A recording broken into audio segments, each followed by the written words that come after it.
everyone, my name is Ananya Sethia. I am a third year MBBS student. My topic is amenorrhea. When a patient comes to the OPD and tells you, Doctor, I have not been getting my periods, this is a case of amenorrhea. What is amenorrhea?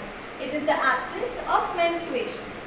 It is a symptom and not a disease. Obviously, if a patient comes to you with no periods, then it is amenorrhea. You will do some tests, some investigations and come to a diagnosis and determine which disease is it. Now, to look into the pathology of amenorrhea, we need to know the normal physiology of menstruation. There are 5 factors responsible. Normal chromosomal pattern, which is 46XX, normal HPO axis, normal adrenal and thyroid hormones. Outflow tract should be maintained and the anatomical presence of outflow tract is very important. The endometrium should be responsive to the hormones. Now I will explain HPO axis. Now this is the pituitary, and we all know that hypothalamus releases hormones to stimulate the pituitary, which further releases hormones. So the hypothalamus will release GnRH, which will stimulate the pituitary to release 3 hormones, ACTH, LH, FSH and TSH. Now ACTH will go to adrenals and will say, adrenals, come on, release your hormones now. Adrenals will release 3 hormones, sex hormone, mineralocorticoid and glucocorticoid. LH and FSH will stimulate the ovary, and ovary will form estrogen, progesterone and androgen. Now TSH will say, thyroid, come on, now perform your function. Thyroid will release T3 and T4. Now let's look at the 2 cases. One is of primary amenorrhea and the second one is of secondary amenorrhea. A patient comes to you and says, Doctor, I am a 14-year-old girl and I have never got my menses. All my classmates have been getting regular cycles since the age of 12, 13. Why have I not? You will explain to her that you are a case of primary amenorrhea. You will do certain diagnosis you will do certain investigations to reach the diagnosis. Now, so basically, the girl has never menstruated in primary amenorrhea, and age is a very important criteria to determine whether the patient is primary amenorrhea or not. This depends on secondary sexual characters.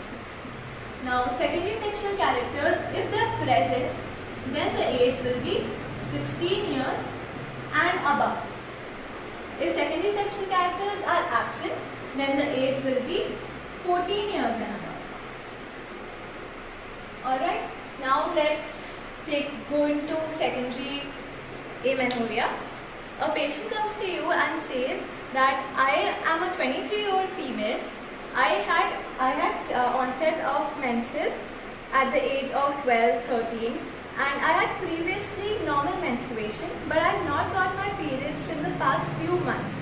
So that is the case of secondary amenorrhea, in which the female has not menstruated since 6 months or more. In some books, they say 3 months should be the criteria, 3 months and above. Now let's take a look at the clinical types of amenorrhea. We classify broadly into 2. First is physiologic and second is pathologic. In physiologic, we see it can be primary or secondary. Like before puberty, it is amenorrhea. Now, how is it amenorrhea? Before puberty, there are not enough pituitary gonadotrophins like FSH and LH to stimulate the ovary to release estrogen. Hence, normal cycle will not take place. In secondary, we see pregnancy, lactation and menopause. Now, in case of pregnancy, the trophoblast will release chorionic gonadotrophins and estrogen. The high level of estrogen and chorionic gonadotrophins will suppress the pituitary gonadotrophins. then the ovary will not be stimulated and normal cycle will not take place. In case of lactation, the main role is played by prolactin hormone. Now, as we all know, in lactation, this hormone level is very high, and hence this will cause hypoestrogenemia. But the question here is, how is prolactin level related to estrogen level? When the prolactin level is high, follicular growth will not occur and estrogen will be low. Okay. Now let's look at menopause. What happens? Pituitary gonadotropin level is normal, as in case of a normal female menstruating. But what happens here is, there are not enough follicles to be stimulated, and since there are not enough follicles, estrogen level will be low and hence menstruation will not take place. In pathological amenorrhea, we see there comes concealed type and also true, or we also call real type. Now concealed, what does this word mean? It means hidden. Now you will ask, what is hidden here? Let's see. This is the female reproductive tract, uterus, cervix, vagina. Now what if I tell you that in this type, normal shedding of endometrium occurs? So if normal shedding is occurring, how will amenorrhea take place? What happens here is, the outflow tract is not maintained. The point that we saw here, patency of outflow tract is disturbed due to obstruction, and this is known as cryptomania. Okay, so cryptomania is a condition in which there is normal shedding of endometrium and bleeding, but then there is accumulation of blood in the uterus because the outflow tract is not maintained due to obstruction. Now let us look at the causes of cryptomania. It can be primary or secondary. In case of primary, we see that if there is atresia in the upper two-third of cervical and vaginal area, then primary cryptomania will occur. Then in secondary, we see that there is secondary atresia, meaning atresia due to a previously or currently occurring disease. Then in secondary, we also have stenosis, which means that the cervix will get narrowed down. Now when there is narrowing of cervix, the blood will not be able to pass, right? Then in primary, we see imperforate hymen. If the hymen is not perforated, then the outflow tract will be obstructed. Then we see transverse vaginal septum. Now if the vaginal septum is transverse, there will be impotency, which will also lead to cryptomania. Now let us look at the clinical features. The first thing is hematometra. Hemato meaning blood, metra meaning uterine cavity. Now there will be accumulation of blood in the uterine cavity, which is known as hematometra. Then even the fallopian tubes will be involved.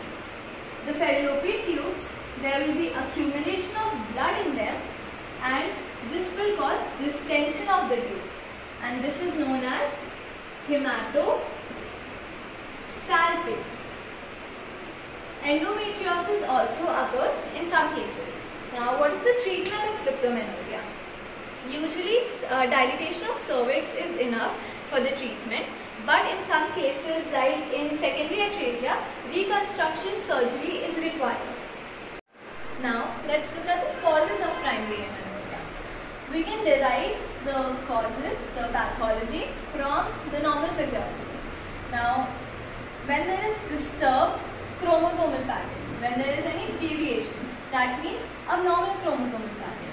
Like the most common that we know is Turner syndrome. Then there is gonadal dysgenesis. Then we see Mullerian agenesis. Also AIS. androgen insensitivity syndrome. Now, when the HPO axis has some deviation, then there are two types: hypergonadotropic hypogonadism and hypogonadotropic hypogonadism. I have a mnemonic for both of them. Hyper means more, so more people resist gossip. P for primary ovarian failure, R for resistant ovarian syndrome, and G for Gallagher syndrome. Hypo means less, so less doctors have keratoconus. Keratoconus, you will see in third year, it's basically related to ophthalmology. D for delayed puberty, H for hypothalamic pituitary dysfunction, K for Kallmann syndrome, and C for CNS tumor. Now, the third point, adrenal and thyroid hormones when they are disturbed. That means there is adrenal and thyroid dysfunction. Now, we see in the two cases adrenogenital syndrome, and if thyroid disturbance like cretinism is one syndrome. Now, in outflow tract, we see that if there is any developmental anomaly in the female reproductive tract, like we saw imperforated hymen, then we also saw transverse vaginal septum, Mullerian agenesis is also an example. The next point is when there is unresponsive endometrium. The endometrium does not respond to the hormone. So in this we see a condition, uterine synecdoche will be formed. Uterine synecdoche are actually a characteristic of a syndrome which is known as Asherman syndrome. These are all the causes. Two more causes. When there is juvenile diabetes, which is a metabolic disorder, and when there is some systemic illness like malnourishment, then anemia, TB, all these, they suppress the immune system. Now, when a patient with primary amenorrhea comes to you, this is the flowchart that you should refer. Now, first we need to see if the patient has the presence of secondary sexual characters or not. So, if the secondary sexual characters are normal, then we do pelvic USG or MRI laparoscopy. Now, this basically tells us if uterus is present or not. If there is absent uterus, then we do karyotyping. Karyotyping means we see that either it is 46XX or 46XY. In 46XX, it means that Mullerian agenesis or dysgenesis is there, and in 46XY, we see androgen insensitivity syndrome. Now, when the uterus is present, then we see the anatomy. Now, if the outflow tract is obstructed, what we see? Cryptomenorrhea. If there is normal anatomy, then now we look at the hormones. If the FSH and NH level is low or normal, then it means delayed puberty is there or hypothalamic problem. In elevated LH is to FSH ratio, PCOD can be one of the causes. When there is abnormal TSH, either the thyroid hormones will increase or decrease in amount. That means hypothyroidism or hyperthyroidism. When there is increase in the FSH and LH hormone, then primary ovarian failure, resistant ovarian syndrome, and gonadal dysgenesis will be the causes. Now, when there is prolactin level increase, then we do MRI or CT scan. Now, when the secondary sexual characters will be absent, we will look at the height, which is the main criteria. Now, if the height is normal, then we do FSH-LH test. The FSH-LH level will be low in physiological and Kallmann syndrome. The FSH level will be high, then we will do karyotyping. If we get 46XX chromosome, then primary ovarian failure, resistant ovarian syndrome, and gonadal agenesis can be the causes. 46XY will show gonadal agenesis. Now, when the lady has short height, Then we do FSH and LH hormone level again. When it is low, it is indicative of CNS lesion or hypothalamic pituitary dysfunction. When the level is high, we do karyotyping again, and we see that gonadal dysgenesis is our diagnosis. Now let's look at secondary amenorrhea. Now the causes of secondary amenorrhea. HPO axis issue like hypothalamus, stress, postpartum pill, weight, if there is too much weight gain or too much weight loss. Drugs like psychoactive drugs can actually lead to problem with the hypothalamus. Now pituitary adenoma, which is due to very high level of prolactinemia.